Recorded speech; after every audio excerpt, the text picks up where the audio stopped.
couvert par cette dune derrière. On ne le voyait plus. Il était enseveli. Le sable arrivait jusqu'à la cime, jusqu'ici. Et j'ai construit une barrière avec des branches. Le sable a diminué petit à petit jusqu'à ce que la dune arrive par là, à ce niveau.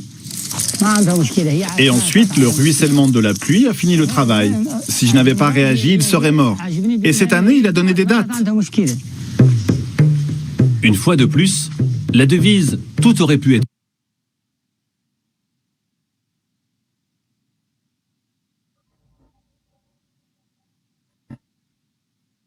Alors, bonsoir à tous.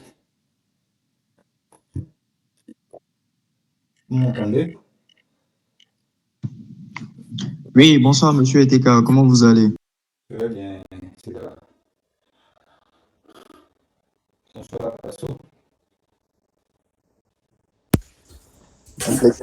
Un plaisir de vous retrouver ce soir. Plaisir partagé. Je pense que... Est-ce que Monsieur Passo est avec nous? Oui, je suis là. D'accord.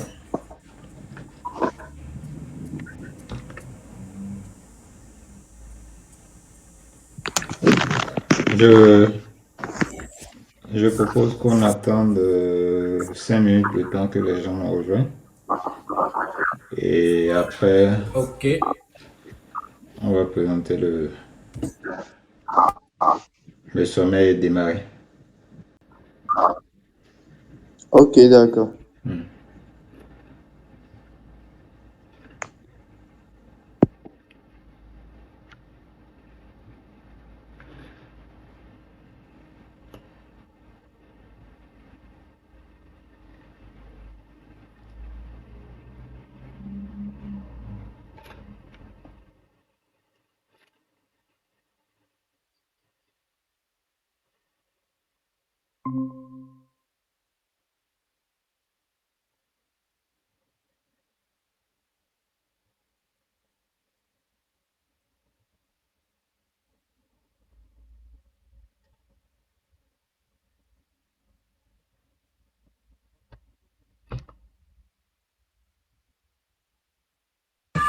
Monsieur Eteka, vous pouvez partager l'écran de la séance, hein. Oui, c'est ce que j'essaie de faire.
On va attendre encore quelques 3 minutes.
Alors, bonsoir à tous. Je vous souhaite la bienvenue dans ce webinaire où nous allons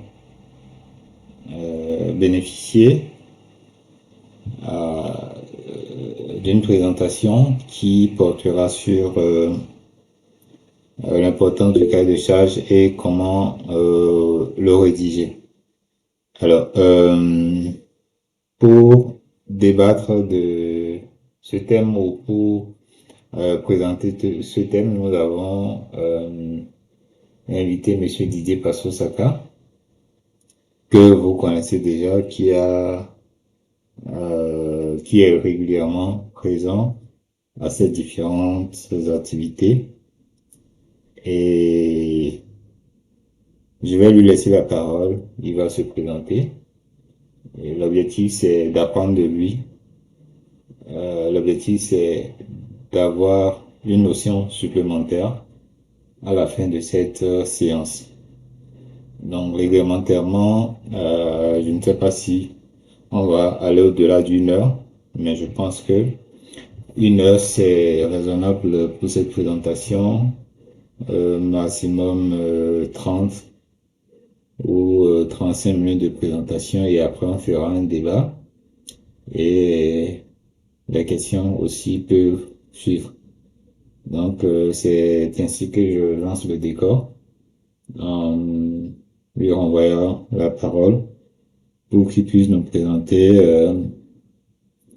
le contenu sommaire et puis aller dans le fin fond du sujet pour nous donner plus d'informations sur ce qu'est un cahier de charge et en quoi ça pourrait nous être utile. Donc, Monsieur Passo, je vous laisse la parole.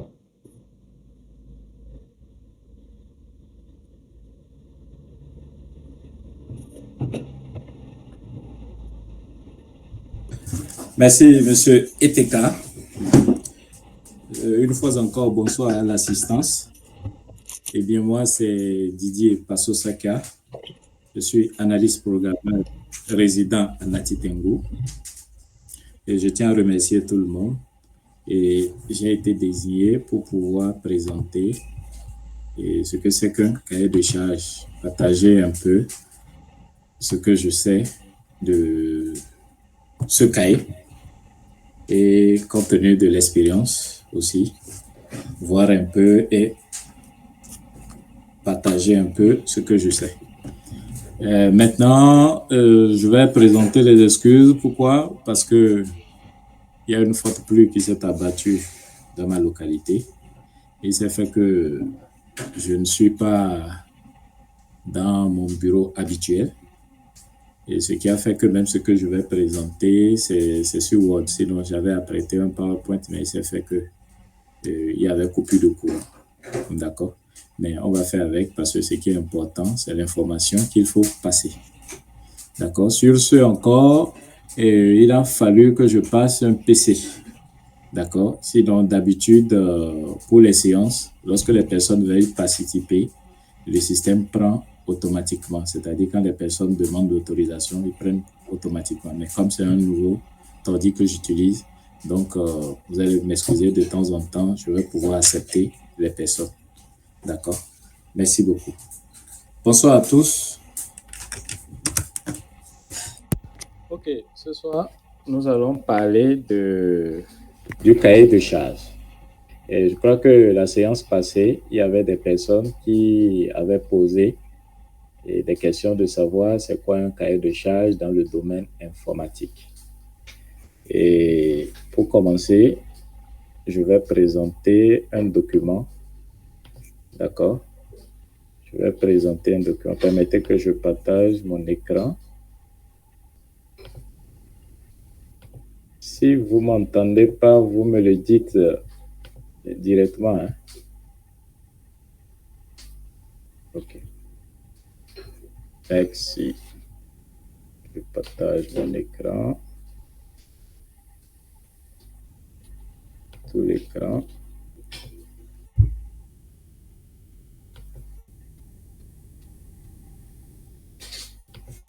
OK.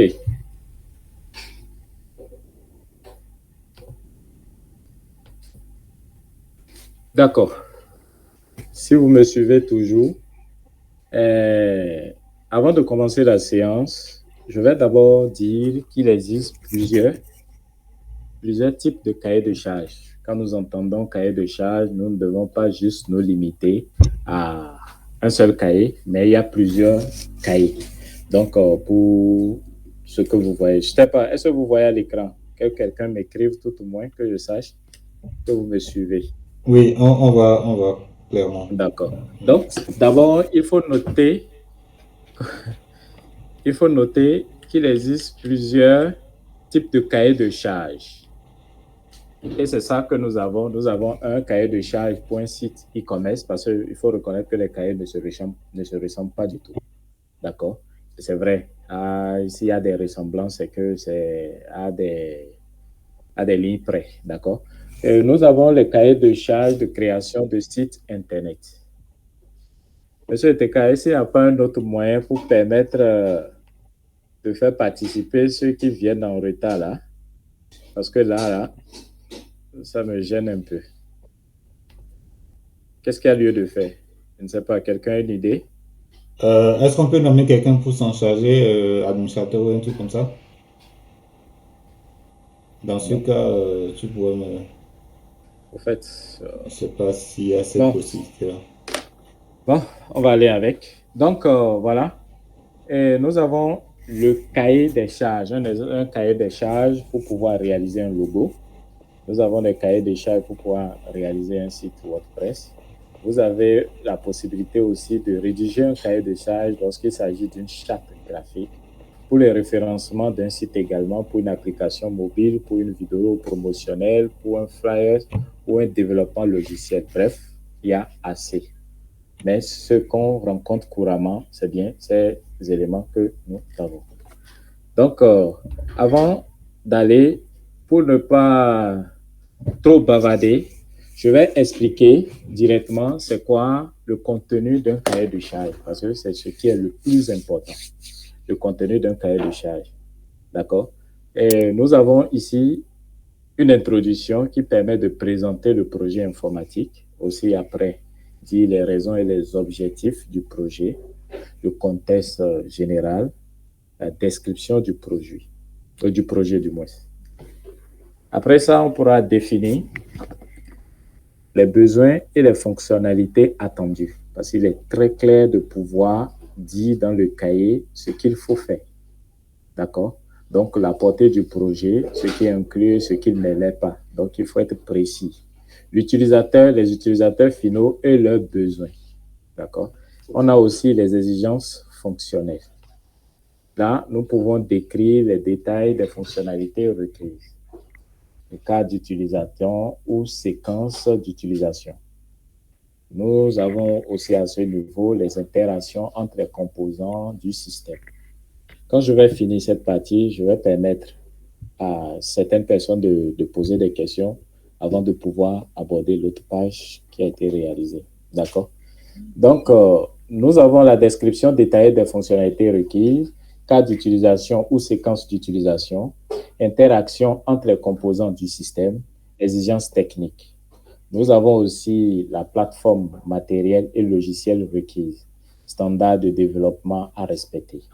Parce qu'il faut préciser tout ça dans le cahier. Maintenant, nous avons aussi les contraintes de performance, de sécurité, de fiabilité.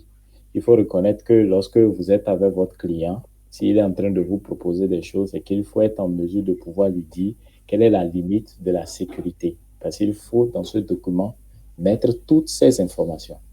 D'accord. Dans le cahier de charge, on a aussi la possibilité de décrire un peu les interfaces utilisateurs, c'est-à-dire les pages qu'aurait l'utilisateur, ce qu'il pourra utiliser, d'accord, ce qu'il peut avoir en face de lui, d'accord. Nous avons la description de l'interface utilisateur, y compris les maquettes et les prototypes si disponibles, vous les mettez. Les exigences en matière de convivialité et d'accessibilité. Et la base de données, parce qu'il faut être clair pour préciser c'est quel type de base de données qui sera utilisée. C'est lorsque vous débattez toutes ces choses que vous sachiez au moins ce que veut le client. D'accord? Et en fonction de ce qu'il a comme logiciel existant. On ne sait jamais. Nous avons le modèle de données et le schéma de la base de données qui est vraiment très importante pour pouvoir présenter les exigences, les exigences de stockage et de gestion de données. Comment est-ce que les données seront gérées? Le plan de développement, la méthodologie de développement. Parce que là, il va falloir prévoir un calendrier qui monte de telle date à telle date. Nous allons coder, nous serons à tel niveau. Il faut aussi reconnaître qu'avec certaines personnes, ils n'attendent pas forcément la fin du projet avant de pouvoir livrer le travail. Donc, dans votre calendrier, vous pouvez dire à tel moment, vous pouvez réaliser des tests et évoluer progressivement. Donc, il y a un calendrier à présenter. Voilà l'élément le plus important quand on parle de cahier de charges, c'est beaucoup plus de budget. Donc, vous devez estimer les coûts liés au budget, y compris les ressources humaines, c'est-à-dire les personnes que vous aurez à utiliser, bon, pas à utiliser, que vous allez solliciter pour pouvoir faire le travail. Il faut que vous soyez en mesure de pouvoir quantifier financièrement les ressources dont ces personnes ont besoin. Il y a aussi le matériel. Il y a beaucoup de projets informatiques parfois qui nécessitent du matériel. Si je prends par exemple le cas d'un appareil qui permet de contrôler la ponctualité, vous savez qu'il y a forcément des équipements tels que les lecteurs d'empreintes digitales et autres qui sont forcément nécessaires. D'accord? Au cours au cours de la rédaction du cahier des charges, c'est qu'il est aussi important de spécifier peut-être les logiciels que vous allez utiliser. C'est vraiment très important. D'accord? Les tests et les validations. Un logiciel, comme je l'ai dit, ça se crée et progressivement, il faut faire des tests pour qu'à la fin, vous puissiez faire des tests jusqu'à obtenir la satisfaction totale du client. Donc, le plan de test pour vérifier le projet, si le projet répond aux exigences, est aussi nécessaire.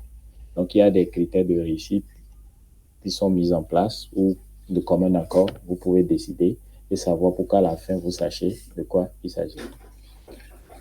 Après avoir écrit tout ça, un logiciel a forcément besoin de la maintenance. Donc, il faut aussi prévoir, souvent, s'il s'agit des conceptions de sites Internet, là, de ce côté, il va falloir savoir, est-ce que pour la question de maintenance, c'est le concepteur même qui continue ou bien il y a une personne à qui on pourrait déléguer les rôles pour qu'il puisse continuer la maintenance. Et quand on parle ici de support, forcément, on a besoin quand même d'un document pour pouvoir orienter les usagers, d'accord, et les personnes qui auront le droit de pouvoir maintenir le site. Donc, dans un cahier de charges, il faut aussi décrire quoi? Il faut aussi décrire à la fin les livrables. Ça veut dire qu'est-ce que je dois donner à la fin. Nous avons la liste des documents. Nous avons, s'il s'agit d'un logiciel, le logiciel même. Il s'agit d'un rapport ou autres éléments qui doivent être livrés à la fin du projet. D'accord? Donc, vous voyez les documents nécessaires qui seront vraiment utiles. Tous ces éléments doivent être fournis au client. Donc, en annexe, on peut avoir toutes les informations complémentaires comme les contrats, les licences, les spécifications techniques et détails. Je vais revenir sur ce point-là parce que ça c'est un grand problème que nous rencontrons dans le pays. Bon, disons de façon générale. C'est quoi? Je reviens surtout à la question de licence. C'est quand on remarque souvent, et lorsque quelqu'un conçoit le logiciel, c'est que vous entendez pas pour savoir, est-ce que le propriétaire garde le code source ou bien c'est le concepteur qui garde. Souvent, on ne décrit pas cela dans le cahier des charges et après cela, c'est des difficultés que nous rencontrons. Je reviens encore au niveau du contrat et c'est le cas habituel parce que non pas seulement le cahier de charges est rédigé, nous avons également le contrat. Et je tiens à informer tout le monde que les dispositions sont prises pour que les contrats soient rédigés. Et quand vous rédigez votre contrat qui permet de décrire tout ce qu'il faut, après, vous allez aux impôts pour pouvoir les faire enregistrer. Donc, j'ai plusieurs fois fait cela. Donc, il y a ça. Et dans le contrat, tout est décrit. Donc, quand il y a un problème, c'est ce contrat-là qui vous sauve. Vous voyez. Et c'est très clair. Cela permet de dire, ah, dans le cahier, voilà ce que nous avons décidé de faire. Et le contrat vient appuyer de façon juridique. D'accord? Donc, avant d'aborder l'autre côté où les détails seront beaucoup plus donnés, je tiens à demander à M. Eteka, est-ce qu'il n'y a pas de questions ou bien on peut continuer?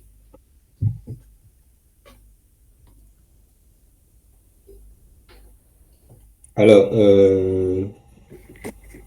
je voulais savoir s'il y a des gens qui ont des questions. Moi, personnellement, j'en aurais peut-être deux. Oui.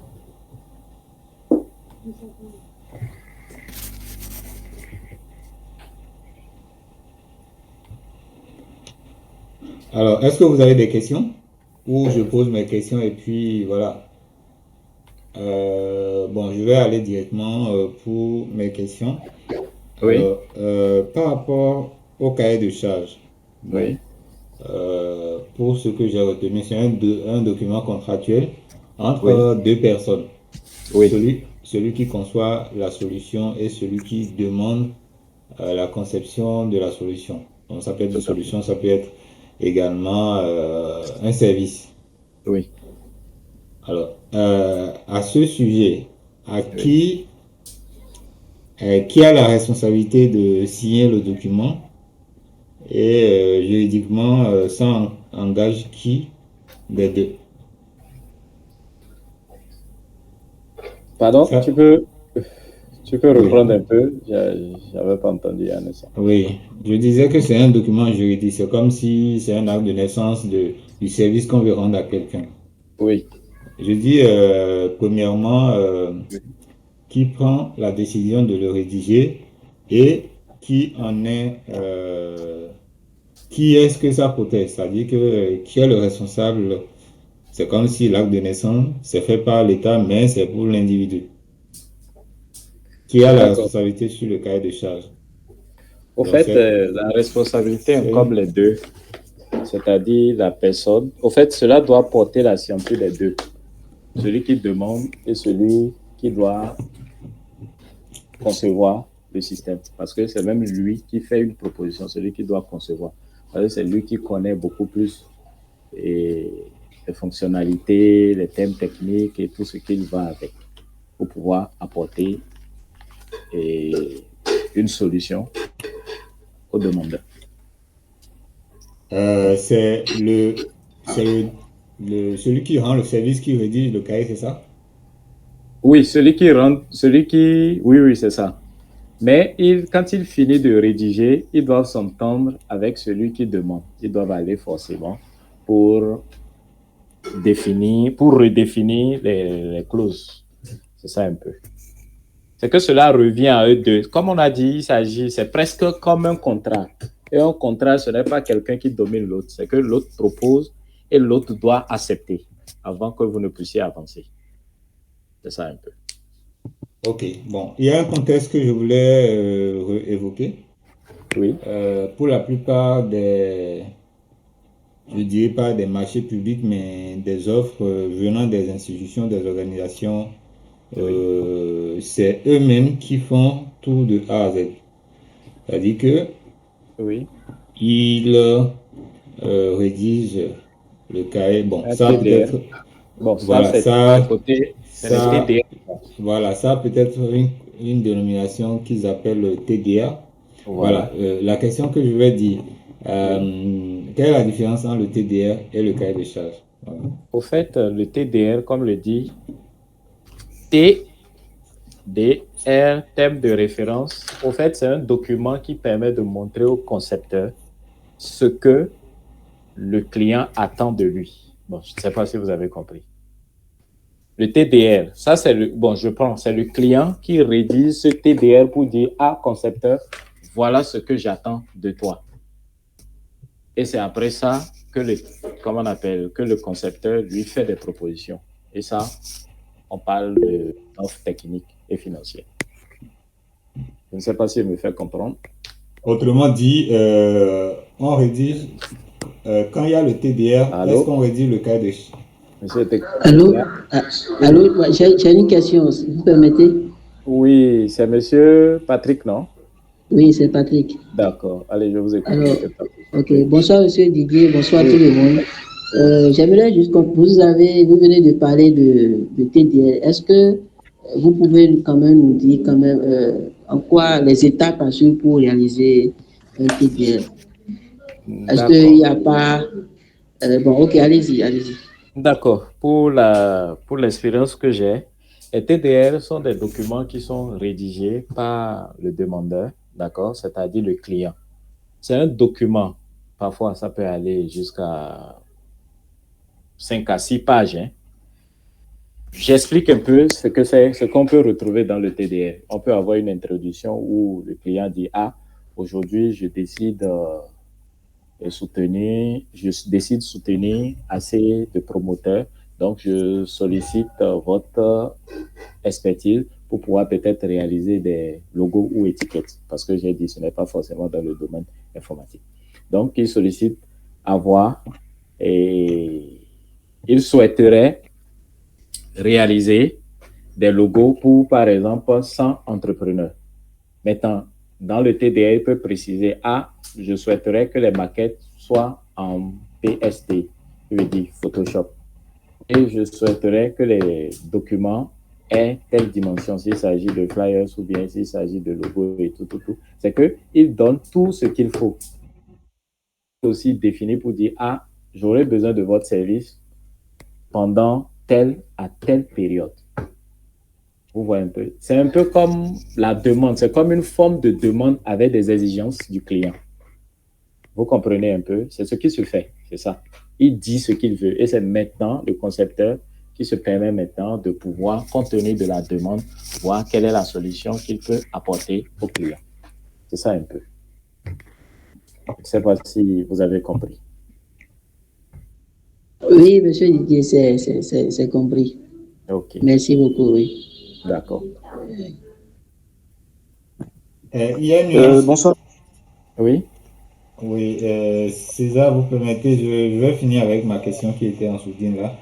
Je disais, en cas, ça c'est une question pour que réellement on puisse se comprendre et tout. C'est quand on a un thème déjà de référence, un thème de référence. Oui. Est-ce qu'il faut rédiger un cahier de charges? Ça, c'est la première question. Au cas où c'est rédigé, lequel prime sur l'autre? D'accord. Au fait, généralement, dans un TDR, quand on veut vous demander, comment on appelle, quand on veut avoir votre réponse, au fait, on ne demande pas de cahier de charges. On demande plutôt d'offres techniques et financières. Ok. D'accord. Maintenant, dans l'offre technique, c'est une forme de cahier de charges. Vous êtes d'accord avec moi? Au fait, c'est les éléments du cahier de charges que vous ressortez de l'autre côté pour pouvoir présenter comment vous comptez faire le travail. Ok. Voilà un peu. Il y a souvent des... Bon, je ne sais pas. Je vais attendre tes questions. Bon, je pense avoir fini avec mes questions. Je vais laisser la parole aux autres. D'accord. Ok. D'accord. Merci beaucoup, monsieur Didier. Oui. La présentation. Oui. Déjà, vous avez ressorti un aspect assez capital et qui très souvent semble être oublié de notre pays, c'est l'aspect juridique. Oui. Parce que vous aviez dit qu'il faut apporter le contrat aux impôts et de commun accord avec le demandeur, faire signer cela. Et cela devient comme une façon comme un bouclier qui protège le consommateur en cas de problème. Oui. Déjà, je voudrais savoir, est-ce qu'on doit l'imposer au demandeur? Parce que tout de suite, le demandeur peut voir ça comme une façon qu'on veut contrôler ses activités qu'il fait dans son entreprise ou peut-être en train de vouloir lui créer des frais supplémentaires. Comment est-ce qu'on peut s'y prendre? Je voudrais savoir. D'accord. C'est vrai, quand on voit souvent au niveau juridique, plusieurs clients n'aiment pas trop, mais vous savez, il faut qu'on en arrive là pour se protéger. vous voyez, et comment on appelle, du fait d'enregistrer son contrat aux impôts, cela protège et le client et le concepteur. Parce qu'il peut arriver que le client, à un niveau donné, refuse de payer, par exemple, le concepteur. Et cela arrive parce que tel. Donc, aisément, la personne pourra traduire ce client en justice pour qu'il puisse, en tout cas, avoir son argent, si je peux le dire ainsi. Maintenant, comment s'y prendre avec le client pour la signature des contrats? Là, il faut vraiment aller négocier. Quand je dis négocier, c'est vraiment lui montrer les biens fondés de ce contrat parce que cela le protège et vous protège également, vous concepteurs. Maintenant, je profite pour rappeler qu'il y a aussi des frais, mais ça dépend des organisations. Il y a d'autres organisations où quand vous amenez votre contrat, on vous enregistre ça gratuitement. Mais il y a d'autres où quand vous allez, on vous prend les sous. Et je crois que le contrat, quand vous faites ça, il y a des timbres qui sont mis là-dessus qui doivent faire près de 1000 et quelques par page. Donc, pour un petit conseil, même si vous devez rédiger les contrats, il faut les faire en recto verso. Parce qu'il faut qu'on se dise la vérité. Si vous devez faire par page et non en recto verso, c'est que vous allez beaucoup plus payer. D'accord?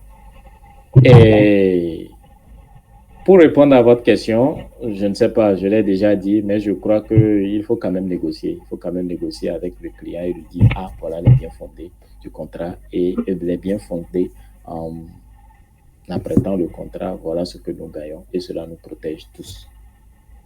C'est ce que je peux dire par rapport à cela. Parce que c'est eux qui exigent. J'ai compris. Le concepteur peut, voilà.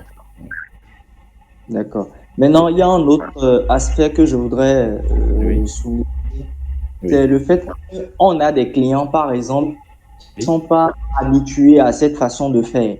Des gens qui sont habitués au système, bon, il te dit ce qu'il veut, tu lui proposes comment est-ce que tu comptes le faire et tu lui fais une pro forma, il te paye ton avance et puis bon, voilà, le sujet est clos, tu finis ta réalisation, tu lui balances, il te donne le reste de ton montant. Je voudrais savoir, est-ce que cette façon de fonctionner réellement, qu'est-ce que vous pensez de ça?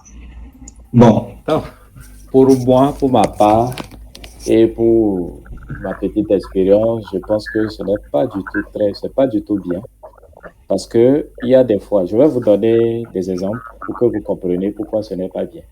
Vous savez, il y a des clients, et je le dis, comment on appelle, pour des développeurs qui savent bien. Parfois, vous commencez des projets avec des clients. Au départ, ils vous donnent d'autres informations et par la suite, vous voyez que le logiciel n'aboutit même pas ou bien le logiciel ne ressemble plus à ce qu'il vous a dit au départ. Et après, c'est lui qui court derrière vous et vous menace comme quoi on vous a dit de faire tel truc, mais vous n'avez pas fait. Maintenant, quand vous avez un document, c'est pour ça, quand il n'y a pas à faire de quand il n'y a pas à faire de contrat, peut-être au moins avec le cahier des charges, cela vous permet de faire quoi? Cela vous permet de lister ce que vous devez lui remettre comme livrable et les quelques fonctionnalités. Et avec ça, à la fin, vous pouvez juger pour dire, ah, écoutez, je vous ai dit que tel système doit faire ci. On regarde dans le clause. Est-ce que ça fait ça? Si c'est oui, c'est noté. Parce qu'il y a comment on appelle, des clients qui abusent des concepteurs. Ça, je ne suis pas le seul à le dire ici. Et quand il n'y a pas de document en mail, on abuse énormément. C'est ce que je pense. Passo? Oui. Je voulais appuyer, il y a quelqu'un qui a levé la main, mais je voulais appuyer en disant que on dit souvent c'est le terrain qui commande. Oui. Pour un marché de 15 000 francs, on ne va quand même pas aller devant une institution. Moi, je pense personnellement que chacun définit comment je vais dire, chacun peut définir le montant à partir duquel il pense qu'il peut faire signer par les juridictions son cahier de charges. C'est ce que moi je pense personnellement. Et même si c'est pour un truc de 10 000 francs ou de 15 000 francs, Oui, il faut avoir un petit, même si c'est pas un long format de cahier de charge, un petit format où c'est juste une page, où le oui, client est au courant de telle chose, de ce qu'il a demandé, de ce qui doit lui être rendu, dans quel délai, et au cas où le délai n'est pas respecté, combien de prolongations il faut avoir, et la limite des merci. prolongations et des responsabilités des uns et des autres. À quelle date il paye les avances, à quelle date il paye le reste, ou 50%, 80% ou 100%, que tout soit défini et que vous lui envoyez, vous lui dites il faut signer, il signe, vous faites votre signature, vous mettez et vous lui envoyez et vous concluez quelque chose qui est genre même si vous n'allez pas faire signer ça devant la juridiction, on Oui, dit souvent dans la loi un document dans lequel deux personnes s'engagent volontairement tient déjà de preuves juridiques quoi. oui. Je ne sais pas si bon c'est ce que moi je voulais ajouter. Merci beaucoup, Monsieur Eteka. Et je crois d'ailleurs s'il y a le contrat verbal, c'est pas écrit sur papier qui sera mauvais. Je Ouais. crois que ça sera, c'est vraiment important. C'est vraiment important. Parce que au fait, je ne suis pas seul. Je ne suis pas seul à Il y le a beaucoup dire. d'exemples. Moi, Je suis sûr qu'il y a s'il beaucoup faut, de personnes et beaucoup de témoignages dans ouais. le cadre de leurs activités où ils ont eu véritablement ces difficultés. Il y a Donc, vraiment, même, dernièrement même, il y a une histoire d'un projet dont je voulais vous raconter. Il y a un projet avec un ami. Ce n'est- ils ont commencé, je vous dis, ils ont commencé le projet depuis 4 ans. Et le TDR, le TDR est sorti en 2023. Donc, vous imaginez, ils ont travaillé oui, pendant 2 ans oui, sans, et arrivé à un moment donné, le monsieur, il dit ceci aujourd'hui, demain, il dit autre chose. Il n'y a pas eu de cahier de charge, il n'y a pas de thème de référence, il n'y a rien du tout. Et oui. ce qui fait qu'actuellement, le TDR qui est sorti, il y a des, le TDR qui est sorti, c'est environ, je vous dirais peut-être 40% des fonctionnalités développées. Donc, il y a des Voilà. fonctionnalités mortes dans l'application qui sont là et on a oublié d'enlever des menus, de cacher Voilà. telle ou telle chose. Je ne sais pas si vous comprenez. Ouais. Et il y C'est a des vraiment important. fonctionnalités qu'ils ont demandées maintenant dans le cahier de charge et qu'il faut développer. D'accord. Vous voyez, c'est... S'il y a d'autres personnes qui peuvent aussi appuyer, dites, pour que nos amis autour puissent comprendre que c'est toujours mieux de travailler comme ça. Et moi, c'est ce que je fais toujours. C'est ce que je fais toujours. Et il arrive même à des moments donnés où quand je travaille beaucoup plus, quand je dis beaucoup plus, c'est que je satisfais ce que le client dit et en plus de ça, je mets d'autres fonctionnalités. Et à la fin, j'arrive à lui expliquer, ah, écoutez, on s'est entendu sur ça, mais voilà, j'ai pu compléter tel, tel, tel. Et quand les clients sont compréhensifs, il y a d'autres qui vous complètent même de l'argent. Je vous félicite.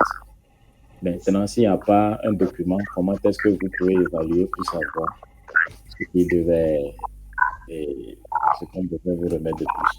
Il y a des mains levées. Oui, Ah, Monsieur Ozias, on peut lui accorder la parole maintenant, Patrick. Ok, bonsoir à tout le monde, bonsoir Monsieur Didier. J'ai aimé la discussion déjà à la première partie de la présentation.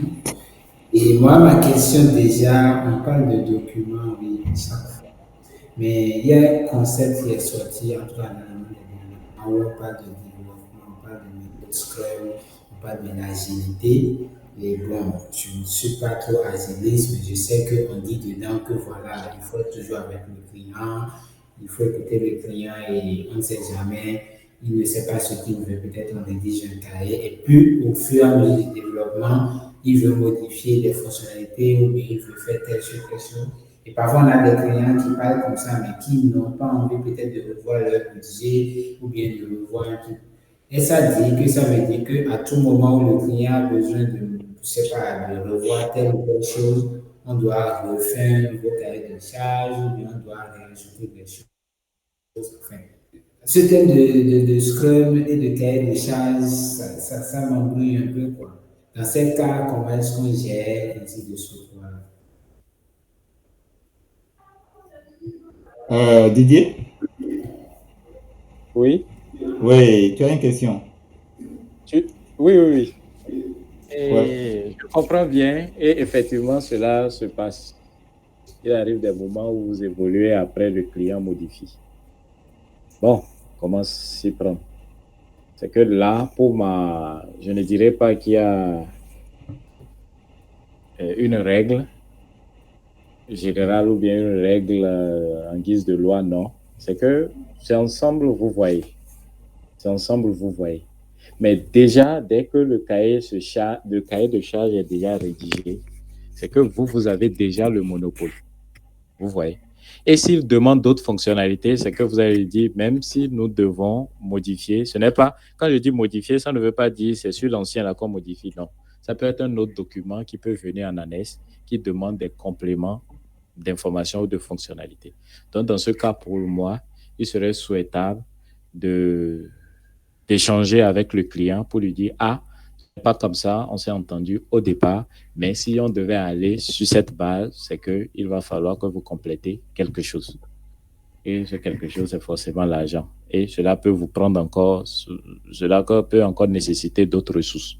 Vous voyez un peu. C'est que il faut aller progressivement avec le client et compléter cela. C'est ce que moi je trouve. C'est ce que moi je trouve. Je ne sais pas Ok. si quelqu'un a quelque chose Moi, d'autre. je vais ajouter quelque chose. Oui. Au fait,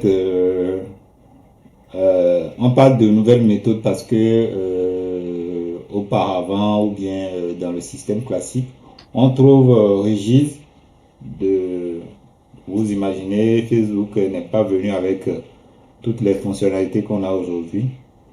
On trouve que c'est beaucoup plus convenable d'aller à l'écoute du client, d'être agile, c'est-à-dire être à son écoute pour voir euh, de quoi réellement il a besoin en termes de fonctionnalité par rapport à ce qu'il a à faire.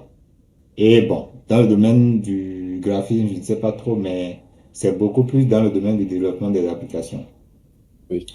Donc, cela implique le fait que on ne finisse pas toutes les fonctionnalités avant d'aller présenter au client, qui est un cycle et que peut-être chaque 2 semaines ou ça dépend chaque mois, qu'on puisse dire au client c'est ci, c'est ça. Donc, en voyant les fonctionnalités développées, le client, tu lui montres A, il peut demander A plus 1, A plus 2. Ce qui fait qu'on dit c'est en mangeant que l'appétit vient. Ce qui fait que vous pouvez littéralement vous démarquer ou aller très loin du cahier de charge. Ça, c'est un fait. Moi, je pense que dans la pratique, que ce soit en agilité ou en autre chose, il faut un document. Et ce document, bon, je ne sais pas si ça va porter un autre nom, mais ça va être toujours le cahier de charge, à ma connaissance, avec peut-être la prise en compte du fait que si éventuellement le client demandait une fonctionnalité majeure, parce qu'il y a des petites fonctionnalités, on dit ajoute une photo peut-être à une page, c'est pas trop compliqué. Ah oui. Mais quand on te dit il faut ajouter une fonctionnalité, une fonctionnalité de discussion ou bien un ajout au groupe Chat. ou bien au chat ou bien on te dit il faut intégrer chat GPT ou il faut intégrer une intelligence artificielle. Vous voyez qu'on est en train littéralement d'aller loin et cela nécessite un complément. Donc c'est dans le même cadre du développement, ça peut être un complément. Et généralement, je pense que avec les entreprises, pour l'expérience que j'ai, il y a un contrat et dans le contrat, il y a un montant global que vous payez et ce montant est divisé dans le temps. C'est-à-dire si vous voulez payer par exemple 1 million, 1 million ça peut être sur 10 mois. Donc chaque mois vous payez 100 000 francs. Je ne sais pas si vous comprenez, jusqu'à arriver à terme. Donc ça peut, les tranches de paiement peuvent différer d'une entreprise à une autre selon le contrat. Mais le problème c'est que arrivé à la fin du contrat, vous en tant que développeur, vous avez l'obligation de rendre l'application avec les fonctionnalités de base. Si le client priorise ces fonctionnalités à elle et que vous n'avez pas un document pour vous présenter, c'est vous qui êtes dans le décor. Si on va en justice, on va dire vous n'avez pas fini les fonctionnalités que vous avez mis dans le document, vous avez dit que c'est client qui vous a dit de faire ci, de faire ça, on va dire, ouais, le document qui vous prouve qui vous a dit de faire ci, de faire ça. Là, chacun va se défendre et c'est mieux d'avoir un document qui apporte un plus et qui vous dit, qui vous protège. Parce que si vous allez dire peut-être dans le document que voilà ce qui a été demandé, si éventuellement on n'arrive pas à finir, c'est à cause de ci et de ça que le client a demandé. Ce qui fait qu'à la fin du délai, même si vous n'avez pas fini toutes les fonctionnalités, vous serez en mesure de reprolonger ou d'avoir un autre contrat avec un autre montant. C'est ce que moi je voulais ajouter. Ok, monsieur Jules a levé la main. J'ai pas qui a levé la main. Je voudrais compléter, c'est par pour la question que le cher ami a posée. Je pense que la stratégie du rapport hebdomadaire pourrait aider en ce sens. Monsieur Eteka l'a abordé déjà, c'est de pouvoir présenter de façon hebdomadaire l'évolution du document et envoyer au client par moment les rapports pour lui spécifier là où on en est. Maintenant, pour débuter un projet développement web, par exemple, si le concepteur a les compétences pour faire du prototypage, là encore, ça peut l'aider. Il fait du prototypage et il envoie ça au client et le client voit un peu à quoi cela peut ressembler avant qu'il ne commence à réfléchir pour écrire du code et tout ça. Là, ça va lui permettre, parce que les clients, très souvent, quand ils nous disent de réaliser telle ou telle chose, eux, ils ont une idée de MVP 1. Genre, tu cliques ça, ça marche, tu cliques ça, ça marche, tu cliques ça, ça marche, et puis c'est tout. Mais après, c'est après, ils commencent à dire, bon, ce que j'avais dit là, il faut qu'on ajoute ci, il faut qu'on ajoute ça. Donc, je pense qu'avec un prototypage, quand on va leur montrer ça, les frames, là, ça va leur permettre de savoir que, ah, ce que je pensais, bon, on garde ça, non, on améliore ça, avant que le concepteur ne commence à réfléchir, à travailler pour qu'après, en plein milieu de travail, on lui dit, bon, voilà, hein, je veux changer ci, je veux changer ça. C'est vraiment difficile. Voilà. Donc, est-ce que quelqu'un... Il y a Patrick qui levait la main, je ne sais pas si... Oui, monsieur Patrick. Oui, allô, vraiment, merci beaucoup pour cette discussion-là. Moi, je voulais suggérer si il serait pas bien quand même d'exiger aux clients, parce que avec l'explication de monsieur Didier, comme les TDL sont en réalité, c'est comme une expression de besoin du client. C'est ça. Voilà. Est-ce qu'il ne faut pas exiger cela aux clients? Oui. Et lorsque le projet serait en train d'évoluer, même s'il y a des ajouts après, oui. Parce que le client aussi fait un budget prévisionnel par rapport peut-être à son projet et il vous soumet et vous allez voir, étudier et tout. Donc moi, je voudrais que vraiment que ça rentre peut-être dans nos habitudes, oui, d'exiger vraiment ces TDR aux clients afin que ça soit vraiment plus facile pour la réalisation d'un projet. Bon, c'est juste un apport. Vraiment, merci beaucoup et c'est vraiment important. Parce merci qu'il faut beaucoup. qu'on change nos habitudes.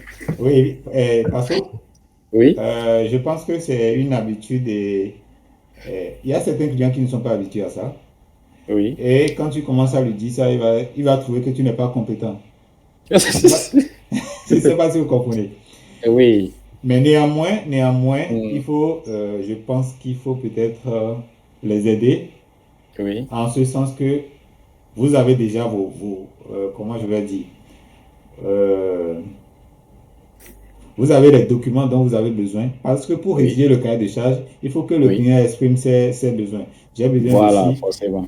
Si tu veux construire une maison, tu ne vas pas voir comment l'architecte pour dire je veux construire une maison sans savoir si c'est pas une chambre-salon, si c'est un entrée-couchée, si c'est une maison à étage. Il faut leur expliquer comme ça et si possible leur proposer des modèles et les amener à formuler leurs besoins. Donc, et c'est ainsi que vous avez dit, c'est comme si tu vas aller acheter à la pharmacie, tu dis je veux un médicament et c'est la personne qui te dit en fonction de ce que tu as, des mots de tête que tu as, voilà le médicament qu'il te faut. Voilà. Et tu peux même l'aider, et je crois que tu peux même l'aider à mieux mettre, le TDR en place. Tu peux l'aider si la personne n'a pas le temps peut-être de rédiger et tout, à travers le questionnaire que tu vas lui remettre. Cela pourra te permettre. Il y a d'autres qui ne possèdent pas questionnaire. Voilà, c'est pas questionnaire. Vous pouvez avoir un questionnaire type. En ligne type. Vous faites un Google Form et vous recueillez toutes les informations, vous rédigez dans un document, vous lui envoyez, vous demandez de lire pour confirmer. C'est qui signe. Voilà. C'est important. C'est important. Parce qu'il y a plusieurs cas qui ont été gérés avec mes amis, surtout par ce document. Mais ce qui a sauvé l'ami qui avait demandé la conception, c'était qu'il avait un document, genre, bon, pour ne pas dire une forme de décharge. On lui demande de concevoir tant et de finir tant. On te paye tel montant et c'est signé. Donc, quand c'est fait comme ça, immédiatement, il a pris le document, il l'a amené à la police. Et tout à l'heure, on lui a réglé tout. C'est-à-dire, même les codes sources, tout ce qui était prévu là, on l'a tout fourni correctement. Donc, s'il n'y avait pas ce document, c'est que même si le monsieur allait dire, je me demande comment la police pouvait prendre ça. Donc, ça sera très bien que nous adoptons ces comportements parce qu'on est tenu à évoluer, d'où la raison de la création de ce creuset de cette communauté. Monsieur Teka, nous sommes à 53 minutes après 20 heures. Je ne sais pas si tu as quelque chose d'autre à ajouter. Bon, c'est vrai, moi j'avais fait un tas de documents, j'ai près de 2 documents, mais le plus important, c'est ça que nous avons débattu. Je pense que je pourrais balancer ça après dans le groupe commun pour que les personnes puissent lire et comprendre un peu. Et s'il y a des préoccupations, je reste entièrement disponible, comme je le dis toujours, et pour répondre à des questions. D'accord. Monsieur Eteka, je vous donne la parole. Merci. Merci. Je ne sais pas s'il y a des questions. Monsieur Eteka n'est pas avec nous. Ou bien est-ce que quelqu'un veut parler? Désolé, j'avais coupé mon micro sans le savoir. Ah, ok. Alors, je disais s'il y avait des questions pour qu'on puisse... s'il y avait des gens qui avaient des choses à dire. Oui. Ou des points d'ombre. S'il n'y en a pas, vous annoncez s'il y a des activités ou séances pour les fois prochaines. Ouais. Et ce que nous envisageons faire. Allô? Oui, monsieur Patrick. Oui, vraiment, c'est une très belle initiative que moi je salue encore une fois. Parce que moi je pensais qu'on devait être vraiment plus nombreux que ça. Avec le nombre qui est dans le groupe, mais avec l'information qu'on vient d'avoir, comment on va faire pour que quand même les autres puissent avoir les mêmes informations? Parce que est-ce qu'une seule fois comme ça, on vient de parler de cahier de charge et tout le reste, est-ce qu'on va pas peut-être répéter dans le temps pour que quand même tout le monde puisse être au même? Parce que vraiment, je ne sais pas pourquoi quand il y a de ces informations-là, les gens sont réticents pour suivre, alors que c'est important. Même il y a des informaticiens, je les connais, non plein, ils ne peuvent pas rire, ils ne peuvent pas même faire un cahier de charge. Je vous assure, comment faire? C'est pas bon, parce que c'est pas du tout professionnel. Merci bien. Monsieur Iteka peut vraiment réfléchir dans ce sens, ce serait bien. Merci. Ok. Merci beaucoup. Moi, j'ai pris bonne note. Vous dites cahier de charge, ça vient beaucoup. Récemment, il y a un ami, c'est une anecdote que je vous raconte. Il y a une anecdote d'un jeune là qui vient d'avoir le bac et il me demande de lui écrire, de l'aider à écrire sa lettre de demande d'inscription à l'université. J'ai dit, tu as eu ton bac comment? Et si je vous montre ce qu'il a écrit, c'est pas la peine quoi. Donc, et il me demande que je lui corrige. Il fait un courrier d'expéditeur sans destinataire. Je me suis dit, il y a des gens qui peut-être passeront plus de temps à regarder les choses qui vont rien leur apporter. Moi, je cherche même là où je vais trouver l'argent pour acheter des documents pour me renforcer en tout cas, sur toute la ligne de mon domaine d'expérience. Ça, c'est moi, mon investissement, c'est-à-dire ce que j'envisage.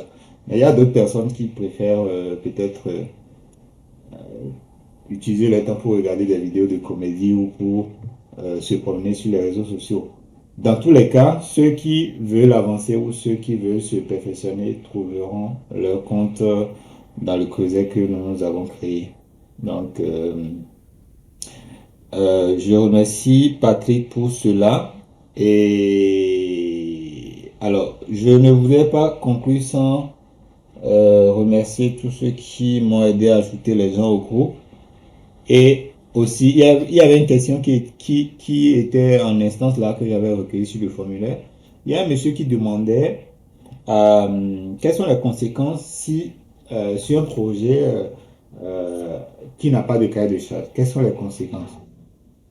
Donc, c'est vrai qu'on en a parlé, mais est-ce que Passo peut brièvement aborder ça en 30 secondes? Oui.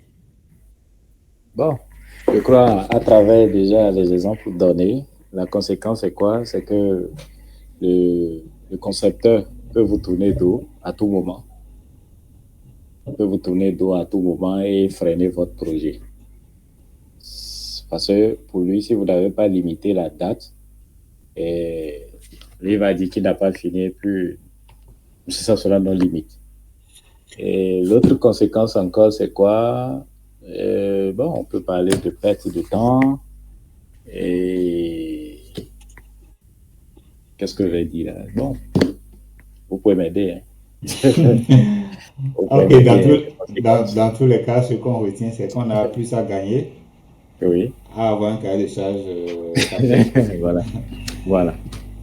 Ok. Il y a un détail important que je voulais ajouter. C'est en entreprise que je l'ai remarqué. C'est que les cahiers de charge doivent avoir un délai de validité. Oui.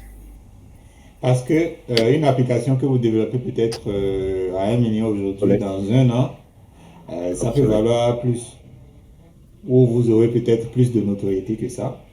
Et la plupart des gens, ils mettent 3 mois. Ça dit qu'on te fait le cahier de charge pour 3 mois. Si tu ne valides pas le cahier de charge 3 mois après, il va falloir qu'on revoie les termes du contrat et que peut-être on revoie les montants ou qu'on revoie les technologies à utiliser. Il y a 5 ans ou 10 ans, les technologies qu'on utilisait aujourd'hui n'étaient pas réellement d'actualité. Donc, un cahier de charge d'il y a 5 ans, si on doit les écouter aujourd'hui, ça va être un peu... Oui, ça sera voilà. compliqué. Donc, il faut... Là où les PHP 4 sont devenus 5, 6, 7, 8. Voilà, les React sont passés à une autre version et tout. Voilà, tu as utilisé. Voilà. MySQL, tu viens voir que c'est MySQL Lit. Voilà. Et aussi, c'est important pour que vous puissiez savoir que votre client, si 2 mois ou 3 mois après, il ne vous répond pas, ça veut dire qu'il n'est pas intéressé. S'il vous reprend après, vous lui dites, voilà, monsieur, on s'était entendu sur quelque chose, mais le délai est déjà passé. Vous revenez avec de nouveaux termes et puis on continue. D'accord. Ok. Maintenant, par rapport, je crois qu'il y a des nouveaux dans le groupe, dans la communauté. Il va falloir toutefois à la fin en parler pour savoir un peu, pour leur dire c'est quoi les visions de la communauté, ce que nous envisageons. Ok. Parce que la communauté, elle appartient à tout le monde. À tout le monde. Et les idées pour développer cette communauté et le métier du digital aussi. D'accord. Ok. Je crois qu'on est à la fin de la présentation, mais pas à la fin de la séance. La dernière étape qu'on avait prévue, c'était de recueillir. On va faire un tour de table. Vous allez avoir peut-être 1 minute chacun pour faire des recommandations en termes d'activité. On a déjà instauré les séances des jeudis. Donc, le prochain rendez-vous, je crois, ça va être en octobre. On a aujourd'hui jeudi, ça va être probablement le 9. Attends. Octobre, oui. Le jeudi prochain, ça fait le 5. Ça va être le 12 octobre, je crois. Oui. Ça va être le 12 octobre. OK? Ça, c'est une activité qu'on va dérouler régulièrement. Ça me permet de répondre à Patrick. Et si les choses se passent bien, chacun de vous, vous allez passer pour présenter un thème parce que je pense que tout le monde ici est en mesure de présenter. Et mon objectif, c'est qu'on ait un calendrier de 6 mois. Ça veut dire que pendant 6 mois, on sait qui doit passer quand. Parce que 6 mois, ça fait combien de personnes? À peine 12 personnes. Donc, Oui. qui doit passer quand et à quelle heure. Donc, ça, c'est ce que j'envisage. Et en plus de ça, j'aimerais qu'il y ait d'autres activités. Et c'est en vous écoutant qu'on pourra voir qu'est-ce qu'il faut faire, qu'est-ce qu'il faut faire. Et réellement, avoir une équipe solide qui apprend et qui se perfectionne de jour en jour. Donc, on va faire le tour de table. Ne dites pas que vous avez dit quelque chose de bête. Si quelque chose Non, vous hein. vient à l'idée, faites sortir, on verra ensemble ce qu'il faut faire. Donc, on fait le tour de table. César, après César, Fidèle, Émeric, en tout cas, on fait le tour C'est de quel table. ordre tu suis? Je t'ai sauté toi. Ah bon, L'autre je qui est pensais que devant mon tu faisais écran. de la gauche vers la droite. Monsieur L'autre, Noël, ou bien on n'a pas le même écran. on n'a pas le même écran, c'est sûr. Ah, peut-être Chez que moi, c'est sur c'est téléphone. Ok. César, après César, Fidèle. Tu dis la personne qui se prépare, quoi. Ouais. César et Fidèle se préparent. Merci.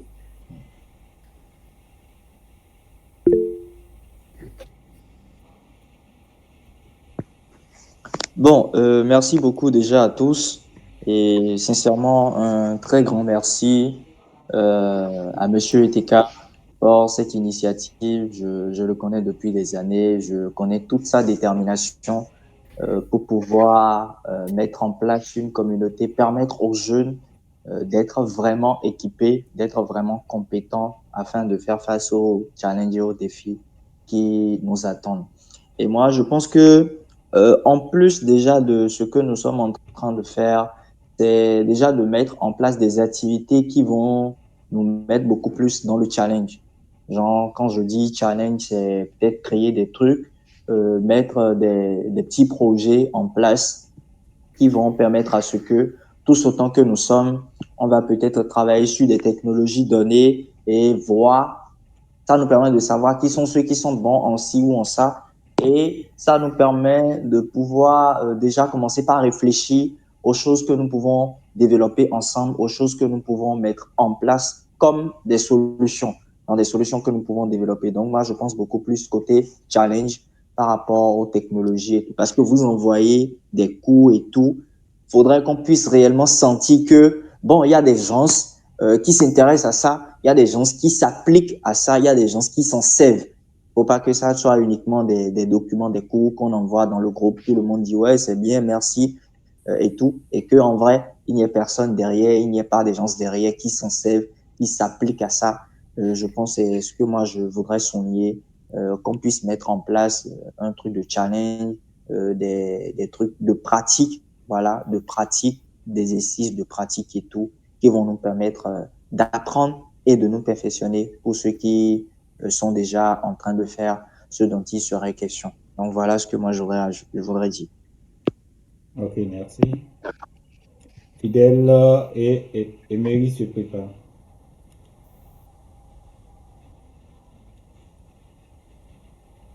Fidèle a dit que son micro ne fonctionne pas. Ok, bon, ce qu'il a dit, il peut l'écrire dans les commentaires. D'accord. Je profite avant qu'on ne coupe. Je ne sais pas, tout le monde est dans le groupe créé le 13 septembre. Est-ce que tout le monde est dans le groupe? On les a ajoutés, en tout cas ceux qui se sont Ah, inscrits d'accord. aujourd'hui. Ok. Je les ai ajoutés malgré qu'il y a d'autres personnes qui n'ont pas été D'accord. ajoutées. Bon, c'est pas réellement de ma faute. Et on verra ça après. Ok.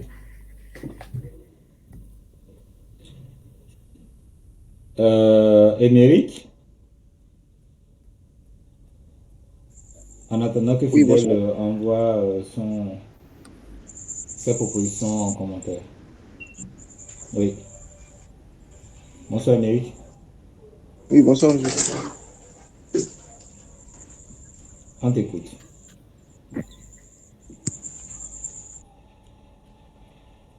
Jacques, il est parti. Qui d'autre? Qui suit? Quoi, c'est Samuel? Samuel, c'est Ogunion.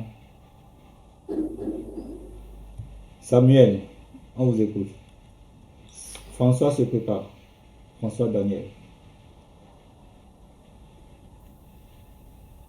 Ils ne sont pas là. Oui, monsieur, je suis là. Ah. Ok. Tu es arrivé en force. Bon, je suis venu en retard, monsieur. Ok. Les retards ont toujours tort. Ok. Qu'est-ce que tu as proposé comme activité pour qu'on puisse satisfaire les uns et les autres? Bon, comme vous avez dit que les challenges, en tout cas, je vous suis, monsieur, je vous suis. Tu me suis derrière ou pas devant? Ah, oh. Parce que sans vous mentir, je viens de voir le message dans le groupe, ce que monsieur Patrice a envoyé là, quoi. Ok. Et je viens de rentrer, mais c'est presque à la fin, ainsi de suite. Comme je ne suis pas bon, je vais demander à M. Patrick, après, il va me faire un résumé par rapport à ça. Là, je vais essayer de rentrer. Tu vas le payer pour ça, j'espère. C'est normal, non, Patrick, c'est mon ami. Ok. On continue, François, Daniel. Patrick se prépare.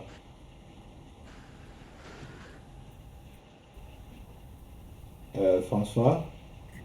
François n'est pas là. Je crois qu'il est là. Continue. Je peux y aller.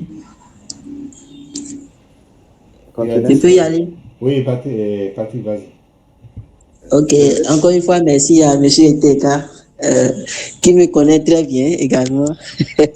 Et je profite pour lui dire merci parce que c'est grâce à lui, avec le projet que nous on avait fait pour pouvoir faire la soutenance, il nous a organisé. Et je pense en un mois, un projet qui devait durer 2 à 3 mois même. En un mois, on l'a fini et le reste, on s'est amusé même. Je lui dis encore une fois merci. Cela fait que travailler à côté de lui, c'est un plaisir. Comme activité à venir, bon, je pense que j'ai déjà notifié cela. Faudrait comment on va faire pour que ça soit une grande communauté. Maintenant, activité, bon, si vous proposez à ce que les gens passent pour présenter quelque chose, bon, on va se soumettre par rapport à ça. Donc, on se prépare. C'est tout ce que je peux dire. Encore une fois, merci. Merci à M. Didier. Oui, merci. Alors, je passe. Bon, j'avais pas annoncé le suivant, mais Osia se prépare. Mais il y a Emery qui nous a rejoint. On va peut-être l'écouter.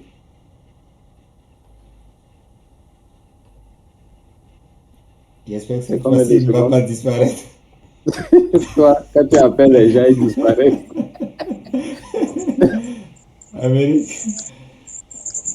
Bonsoir à tout le monde. Oui, bonsoir. Okay. Moi, j'aimerais suggérer qu'on puisse organiser des séances où on choisit une réalisation et on puisse en parler tous ensemble. Par exemple, on peut choisir comme thème la réalisation des applications, par exemple, de chat. Et chacun donne son avis par rapport à ça. Quels sont les outils que chacun utilise, ainsi de suite, pour que chacun puisse enrichir ses connaissances dans ce domaine-là de façon précise. Ainsi de suite, avec plusieurs. Autrement dit, je n'ai pas bien compris. Ce sont des thématiques sans intervenants, c'est ça? Oui, c'est ça. Ok.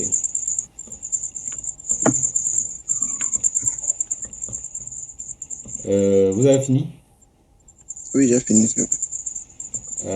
Osias, prends la parole. 6 secondes. Ouais. Vous voyez mon chrono, j'espère. Oui. On a dit 1 minute. J'espère qu'on va le respecter. Voilà. Osias. Ok, d'abord, je tiens à te remercier pour déjà cette séance. Moi, c'est juste. Je ne sais même pas comment j'ai fait pour m'inscrire au autre, mais bon, je pense que c'est la première fois que Je participe à cela. On a fait d'autres événements. Euh, Tout s'est bien passé. Je pense que ceci aussi sera bien. Maintenant, j'avais une question. Hein. Je ne sais pas, enfin, le mythe, c'est seulement les gens du septentrion ou bien c'est tout le monde en général? Bon, ça, c'est. Pardon? La question, c'était quoi?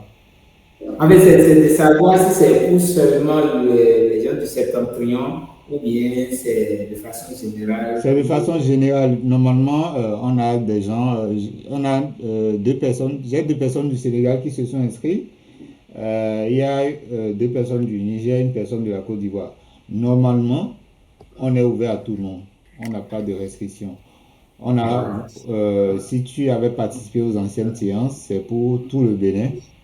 Mais majoritairement, tu sais, ceux qui me connaissent le mieux sont des gens du septentrion. Patrick qui est en train de parler, il a fait ses stages à Parakou, mais il est actuellement à Porto-Novo. Donc, dire que c'est le Nord, je ne pense pas. On est ouvert dans le monde entier. Je dis ça parce que pour moi, même tous les noms que j'ai vus là sont des noms qui sont nouveaux pour moi. À part toi, c'est pas Donc, ce qu'on va faire, c'est que tu vas être l'ambassadeur de la communauté à Cotonou et tu vas nous ramener beaucoup de personnes. Moi, je suis plus là. Ok, donc, oui, je suis plus là. Donc, si tu n'es plus là, tu as certainement des gens là-bas. Ouais. Ok, non, ça, il n'y a pas de souci à faire. Je pense que c'est déjà la première des choses que je devrais proposer. C'est de parler de ce genre de méthode, dès qu'il y a, on a l'information, de les publier pour qu'on ait le maximum de gens pour participer à cela, parce que ce qui est sûr, tout ce qu'on a dit ici, même si c'est des choses qu'on a déjà fait, il y a toujours quelque chose de nouveau qu'on apprend, même si on relit quelque chose qu'on se dit qu'on maîtrise.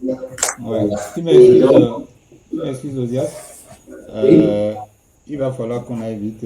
Si tu vas, il faut peut-être résumer pour qu'on puisse évoluer. Ok.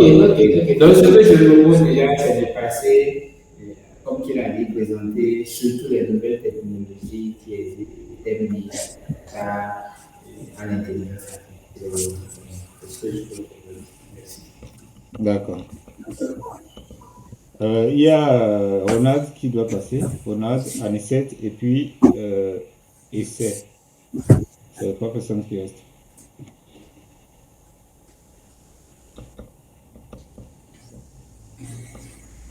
Ronald?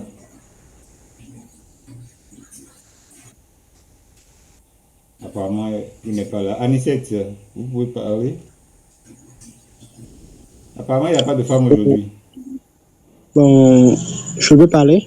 Oui, allez-y, monsieur Anicette. Bonsoir à tout un chacun de vous. Bon, permettez-moi de me présenter rapidement. Je me nomme Sewanounde Boras. Je suis électrotechnicien. Ensuite, je suis aussi concepteur et développeur de systèmes embarqués, notamment aussi dans la conception d'applications mobiles pour la plupart des projets de soutenance. Je tenais aussi à m'excuser pour m'être connecté sous ce profil de femme, parce que il y a le compte d'une amie qui est sur mon compte. Lorsque je voulais choisir le compte en voulant entrer dans la discussion, je n'ai pas fait attention, c'est ça, j'ai choisi. Donc, pour ne pas quitter, ne pas perdre le fil, j'ai dû garder ce profil. Donc, à un niveau donné, j'ai perdu le fil, mais je peux dire que j'ai pu garder un maximum d'informations parce que au départ, moi je travaillais, je développais juste des applications. On m'écrivait, donc je ne savais pas vraiment qu'il y avait de contrat, de TDR et plusieurs choses à établir et faire part de ça aux clients. Moi je travaille juste pour travailler, mais avec votre séance, j'ai pu garder pas mal de choses. Arrivé à un niveau donné, j'ai perdu le fil, donc je ne sais pas vraiment sincèrement ce que je pourrais vous proposer comme amélioration, mais je pense que déjà l'idée est bonne de pouvoir faire des formations pour pouvoir aider les jeunes, tout un chacun de nous, à se parfaire. Donc, de façon ramassée, moi, j'ai aimé la formation, même si je n'ai pas suivi totalement. Et je vous exhorte à continuer sur cette lancée. C'est un peu mon mot à dire pour la fin. Merci beaucoup. Monsieur Essay?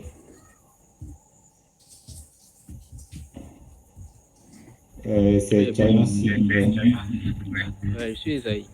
Esaïe, oui, pour ma proposition, tout d'abord, je vous remercie pour la séance. J'ai rattrapé en marche. J'ai gagné quand même quelque chose. Et je ne sais pas vraiment le thème que je donnerai à la proposition d'idées, mais pour moi, il va s'agir de parler un peu de tout ce qui tourne autour du développement d'un projet de conception d'application sur ça mobile web. On nous dit souvent il nous faut simplement peut-être 30% ou bien de codage. Bon, on prend souvent du temps à comprendre, surtout quand on débute. Bon, quand on a une idée, on se jette simplement à commencer par coder. Je veux qu'on parle un peu des outils, de tout ce qui tourne autour du développement d'un projet. Par exemple, on en vient de parler de cahier de charge qui est primordial. Oui, vous me recevez, s'il vous plaît? Oui, on vous reçoit. Il n'y a plus personne. Monsieur Passot? Oui, allez-y, Esaïe. On vient de parler de cahier de charge qui est primordial. Je veux peut-être qu'on parle de la conception, des modélisations, qu'on parle des outils de versionnage, de code, qu'on parle des architectures, de l'architecture à adopter pour un projet. Voilà, tout un peu de ces choses-là qui tournent autour d'abord avant de passer au codage. Je ne sais pas vraiment le thème qu'il faut donner à ça. C'est un peu mon idée. Merci. Merci, Esaïe. Enfin, nous allons écouter Ronald si éventuellement qu'il veut parler. Allô? Donald plutôt. Il n'y a plus personne? On est là, Passot. Oui, allô, bonsoir à tous. Oui. On a. Allô? Oui, allez-y. Bonsoir à tous. Bonsoir. Je voudrais d'entrée de jeu remercier. Qui parle actuellement? C'est Donald. Oh ben, tu as fait le tour de table déjà. C'est Donald Moumbéji qui a la parole. Allô? Oui, allô? Monsieur Donald, vous pouvez parler. Oui. Ok. Donc, je voudrais d'abord vous remercier pour l'initiative. Oui. Pour cette séance, j'étais là depuis le début, mais j'ai vraiment pas été là. Excusez la tautologie. En fait, je suivais depuis le début, mais l'endroit où je suivais ne me permettait pas de bien suivre. En fait, il y avait du bruit, donc je voulais vraiment suivre, mais je n'ai pas pu vraiment, je n'ai pas pu suivre comme cela se doit. Je voudrais formuler cette doléance. Il y a possibilité qu'on nous fasse un petit résumé après, ou s'il y a possibilité qu'on partage le document de présentation, je ne sais pas. C'est une doléance. Maintenant, pour ma proposition, c'est juste demander qu'on encourage les gens à partager leur code et recevoir les retours constructifs de la part des autres membres du groupe. C'est juste ça ma proposition. S'il y a bien sûr possibilité de le faire sur WhatsApp, voilà, partager son bout de code peut-être et recevoir des retours ou sur les meilleures manières de faire, voilà, c'est tout. Ok, merci. Je crois qu'on a fait le tour de table de 10 minutes, on est passé à 20 minutes. Je crois qu'on est allé à l'essentiel. L'objectif, c'est qu'on puisse quand même avoir des idées. On peut penser bien faire, mais être dans le décor. Donc, pour résumer, j'ai pu noter 4 choses.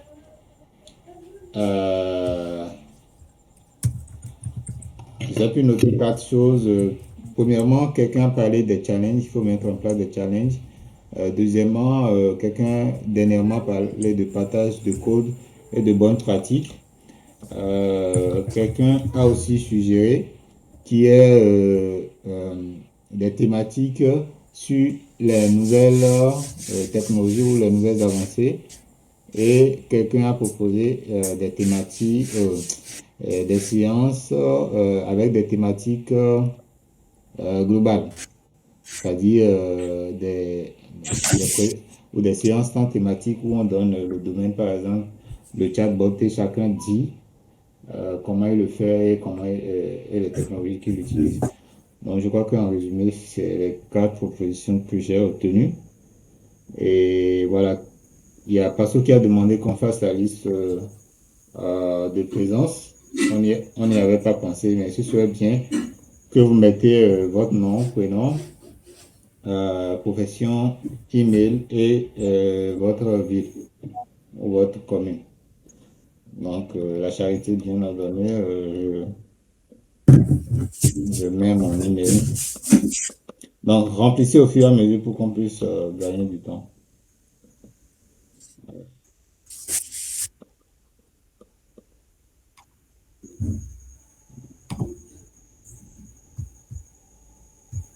Ben, je pense que l'autre n'importe plus.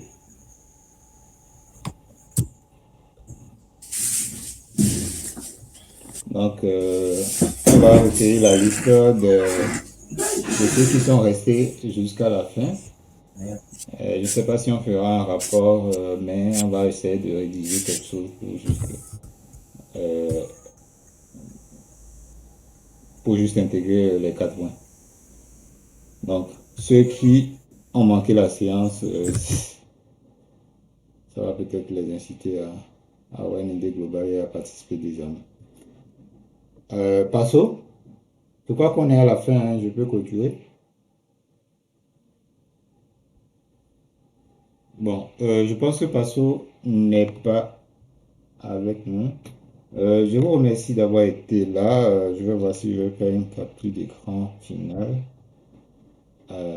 Capture d'écran. Est-ce que je peux...